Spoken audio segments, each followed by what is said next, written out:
డోన్ అడ్డా ఎవరిది? అభివృద్ధి మంత్రం బొగ్గనదైతే ప్రజాభిమానం కోట్ల సూర్యప్రకాష్ రెడ్డిది. 5 ఏళ్ళు జగన్ ప్రభుత్వం చూసాము, గతంలో చంద్రబాబు ప్రభుత్వం చూసాము, ఇప్పుడు చూస్తే కొన్ని పథకాలు కూడా పెట్టారు. గత ప్రభుత్వాలు ఒక 40 ఏళ్ళ పాలన కూడా చేసినాయి. డోన్ ప్రజా తీర్పు ఎవరిపై? అది మేలంటారా, మామూలుగా స్టోర్ పోయి తెచ్చుకునేది మేలంటారా? ఆటి పోయి ఉడుకొని పోయి ఇటు పోయి ఉడుకొని పోయి ఎత్తుకొచ్చుకొని వేసుకునే కన్నా ఎలా ఉన్నాయంటారా పథకాలు? నమ్ముతారా? పథకాలు అయితే మంచిగా పెట్టినాడు కానీ ప్రజలు నమ్మాలి కదా. ఇప్పుడు మన డోన్ నియోజకవర్గంలో బుగ్గన రాజేంద్రనాథ్ రెడ్డి గారు నిలబడినారు, కోట్ల సూర్యప్రకాష్ రెడ్డి గారు నిలబడినారు. ఎవరు అయితే మేలంటారు? అంటే ఇప్పుడు మాకి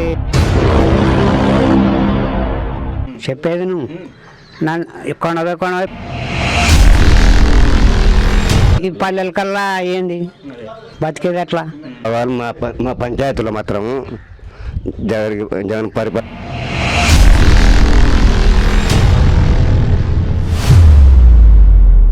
మీ టాప్ తెలుగు న్యూస్లో